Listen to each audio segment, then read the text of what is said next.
ubo ko! Pero Bebang, may problema pa tayo. Si Princess, naging bato pa. Oh no! Kawawa naman si Princess. Hindi pa siya makakilos. Okay pa kaya siya?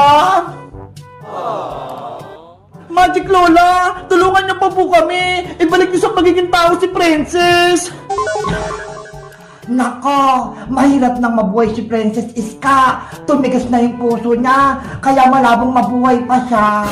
Pero Magic Lola, baka may paraan pa para mabuhay si Princess. Gusto niya lang naman iligtas yung mga labubo naming maliliit eh. Kaya, ginawa siyang bato ni Monster Labubo. Labu-labu! Joke-joke lang, Bebang. Kaya kong pagalingin si Princess. Mahina lang yung kapangyarihan ni Monster Labubo. Si Magic Lola naman eh, pinapakaban niyo kami. Kaya nga, akala ko hindi nagagaling si Princess, tuluyan na siyang magiging bato. Huwag na kayong mag-alala, tatanggalin ko na yung sumpa kay Princess. Yay! Gagaling na si Princess! Yahoo! Sundan niyo lang yung galaw ko, Bebang, Iska, para mas mabilis gumaling si Princess. Opo! Pate,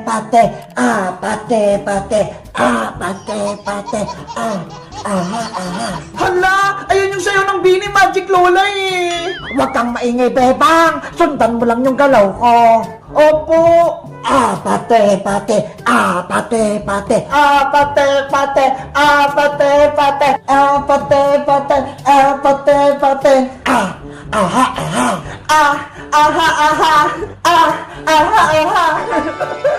Habang medyo nagawa sila, Bebang, tatakas na ako dito! Ayan, tapos na. Princess, bumalik ka na. Tinatanggal ko na yung sumpa sa'yo. Bilis! Tamaan mo! Ang galing naman ng laro na to! Ay, ilag! Si nanay! Tuwan-tuwa maglaro! Parang bata! Ate Bebang, ala ko po ng Christmas tree niyo po, pero wala pong regalo. Ayaw nga no! Wala pang nakalagay! Hindi pa po dumating si Santa Claus para magbigay po ng regalo, Ate Bebang. Wala pa nga din siya Mateo eh! Inatay ko rin si Santa Claus! Sa tingin mo po, Ate Bebang, totoo po ba si Santa Claus? Oo naman, Mateo. Di ba? Siya nagbibigay ng regalo sa buong mundo. Bakit yung nakaraang Pasko, wala po ako natanggap na regalo? Siguro may sakit si Santa Claus, kaya hindi siya nakadaan sa bahay niyo. Hindi na po ako naniniwala kay Santa Claus, Ate Bebang. Hindi na naman po niya binibigyan yung iba eh. Hay naku, Mateo. Totoo kaya si Santa Claus? Talaga po, Aling Sitang? Oo naman. Kapag naniniwala ka sa kanya, bibigyan ka niya ng regalo ngayong Pasko. Hindi ko po, Aling Sitang. Maniniwala na po ako kay Santa Claus. Ang bilis naman nagbago ng isip mo, Mateo. Kanina, hindi ka naniniwala Siyempre po, Ate Bebang, gusto ko po makatanggap ng regalo po sa Pasko. Ako din! Gustong-gusto ko! O siya, matulog na kayo. Bebang, Mateo, malay nyo, dumating na si Santa Claus, bigyan kayo ng regalo. Yay! Dadating si Santa! Tara na, Mateo! Matulog na tayo! Papa! Sana bukas may regalo na ako. Mateo! Bilis! Nandiyan na po ako, Ate Bebang! Ayun! Nakapasok na si Bebang at si Mateo sa kwarto. Kukunin ko na yung regalo nila.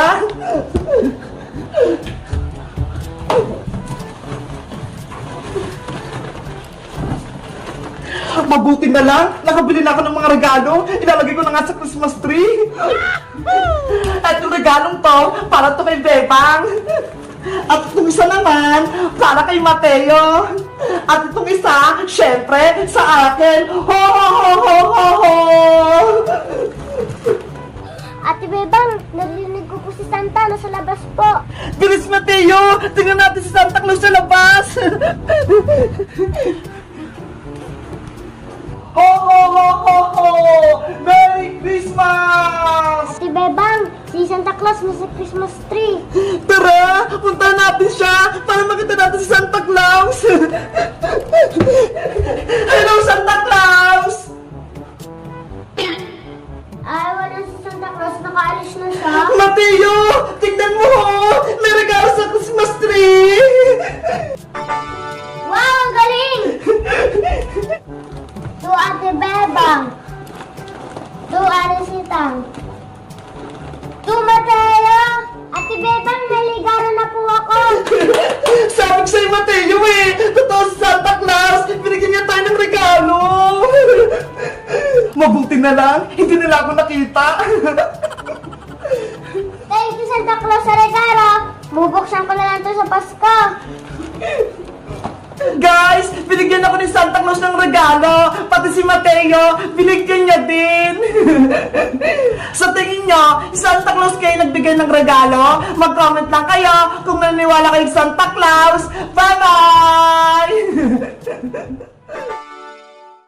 May ribbon ako galing sa school, binigay ni teacher. Ang galing-galing ko talaga. Hello, si Princess, may ribbon, pero isa lang. Oo nga eh, isa lang yung nakuha niya. May Bebang Iska, bakit niyo ako tinatawanan? Siguro wala kayong ribbon, no? Anong wala? Meron kaya, Princess? Ito ho! Hala, ang dami naman yan, Bebang! Eto rin sa akin, Princess, nakasabit, 4 lahat.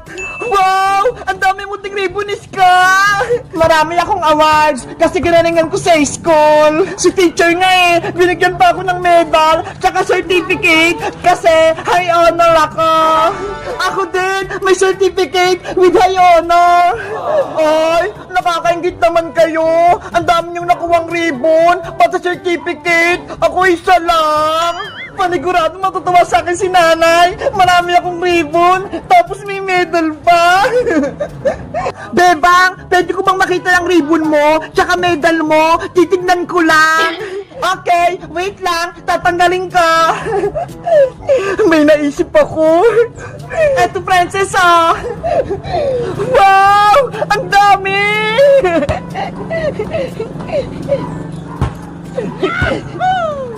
Bagay na bagay sa akin! Mukha akong matalino! Maraming award sa school! Kung ginalingan mo sana yung pag-aaral, Princess, marami ka ding ribbon, hindi nanghihiram ka lang kay Bebang. Bebang, hiramin ko muna itong mga ribbon mo, ha! Ipapakita ko lang to kay nanay! Hoy, Princess! Huwag mong kunin yan! Ibabalik ko rin sa ito, Bebang! Oh no! Naku! Ano kayang gagawin ng Princess sa mga ribbon mo, Bebang? Ewan ko! Tara! Sundan natin si Princess Iska! Princess! A few moments later. Nay! Nay! Ay, si Princess ko! Pauwi na! Galing sa recognition day sa school! Nay! Nay! Tignan niyo po! Marami ko nakuha ribbon sa school! Wow! Ang dami naman yan, Princess! Siyempre po, nag-aral akong mabuti eh! Ang galing talaga ng anak ko! Manang-mana sa akin! Sobrang matalino! Si Bebang Punay, walang nakuhang award sa school, pati sa Iska, ako lang may nakuhang medal tsaka ribbon, pati itong certificate. Grabe! Totoo ba yan, Princess? Natalo mo si Bebang pati sa Iska? Opo, ako yung pinakamagaling sa school namin. Sabi na nga ba, nag-aaral ng mabuting anak kong si Princess, hindi nasasayang ang mga baon kong binibigay.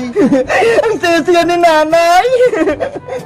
Ano gusto mong ulam, Princess, mamaya? Ipagluluto kita. Bilay niyo po ako na ng Jollibee, yung Chicken Joy, favorite ko yun eh. Yun lang ba yung gusto mo? Magsabi ka pa, bibigyan kita ng gantimpala. Gusto ko po ng maraming pera, Nay. 1 million pesos. Wala akong 1 million pesos, Princess, pero may 1,000 ako. Eto na lang ibibigay ko sa'yo. Talaga po, Nay? Dahil marami kang ribbon at medal, bibigyan kita ng 1,000 pesos. O, ito ho. Wow! Ang laking pera! Marami na akong mabibiling chichirya! Deserve mo yan, Princess, dahil nag-aaral ka ng mabuti. Thank you po, Nay! Princess, nasa na yung mga ribbon ko? Pati medal! Lagot! Nandiyan na si Bebang! Princess, anong sinasabi niya ng Bebang? Sa kanya ang mga ribbon? Yari! Si Princess! Mukhang nagsinungaling kay Aling Tiri! Bebang, magsabi ka ng totoo! Kanina yung hawak ni Princess na ribbon? Sa kanya ba o hindi? Kasi, Aling Tiri, si Princess! Bebang, wag mo ko susubok kay nanay! Huwag kang magsinungaling sa akin, Bebang! Guys, sa tingin nyo, sasabihin ko ba kay Aling Tere yung totoo na walang ribbon si Princess? Mag-comment lang kayo kung gusto nyo ng part 2. Bye-bye!